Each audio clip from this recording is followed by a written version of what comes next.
Move over, Pluto. There's a new dwarf planet in town, and apparently no one told it that rose gold is so 2017. Ugh, tacky. 5, 4, 3, 2, 1, 0. All engine running. Liftoff. We have a liftoff. 33 minutes past the hour. Liftoff on Apollo 11. Hey everyone, welcome back to the STEMulus. I'm Steph, and here's what happened this week in STEM. There's a newly discovered dwarf planet on our block, although it's not so much actually on our block as about 5 miles outside of town in the middle of a cosmic cornfield. Meet 2018 VG18, a pink dwarf planet that is hanging out at least 120 astronomical units away from the Sun, making it the furthest known object in our solar system. As a quick refresher, 1 AU is defined as the distance between the Earth and the Sun, or around 93 million miles. Thankfully, this distant object has a nickname because saying 2018 VG18 every time I mention it would be a bit of a mouthful. According to Scott Shepard, one of the astronomers that helped detect the dwarf planet, when he first noticed the slowly moving distant object, the first thing he quietly said under his breath was "far out." Apparently, Scott is a stereotypical surfer dude from the 1970s when he's not discovering new objects in our solar system.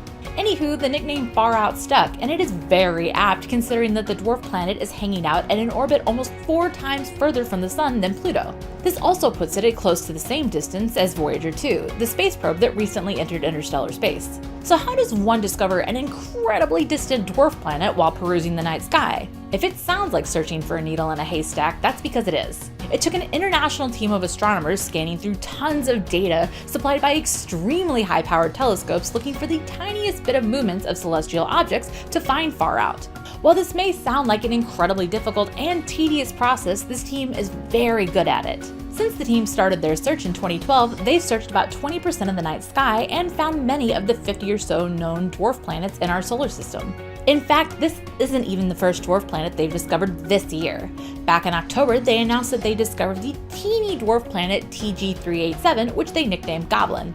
Again, this team and their nicknames are really something. So how much can we really discern about an object as distant as Far Out? The answer is not much. Astronomers can estimate its distance and its diameter, which they put at around 310 to 375 miles.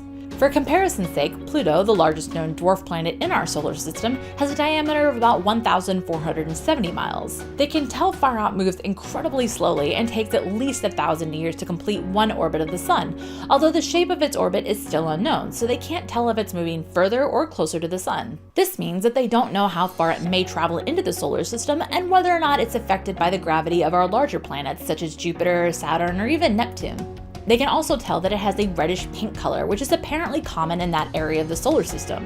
This rosy color indicates that Far Out is likely an icy object. According to Shepard, when ice is bombarded by radiation over the age of the solar system, it turns that kind of reddish color. Objects in this part of the solar system are at the very edge or just beyond the protective bubble of plasma that streams off the Sun, so they experience significantly higher levels of cosmic radiation than the planets closer to the Sun do, which is what gives them this pinkish color.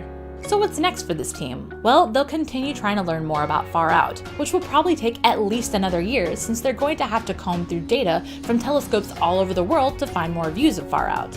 They're very interested in finding out more about its orbit since that will help astronomers add to what they know about how the solar system formed and developed. In addition, they'll continue on in their search for the mysterious Planet 9 that's long been suspected to be hanging out in the outer reaches of the solar system and is estimated to be anywhere from 5 to 10 times the size of Earth. So that brings us to our question of the day. Imagine you're an astronomer that has just made a monumental discovery in our solar system, and you have to name it after the first reactionary words out of your mouth. What is your discovery named? Let me know in the comments section down below. As always, if you want to check out this story a little bit more in depth, I will include links to my sources down below, along with links to all of my social media and my Patreon page, so feel free to check that out in your free time. If you like this video and you want to see more STEM-related content just like it, please give the video a big thumbs up and subscribe to the channel so you never miss out on any of my future videos. If you see any cool current STEM-related news stories throughout the week, send me a link on the STEMulus Facebook page or on Twitter at @TheSTEMulus using the hashtag TWISTEM, and they just might make it into an episode. But with that, I hope you all have a wonderful rest of your week and holiday no matter what you celebrate. Stay well, stay awesome, and I will see you next time.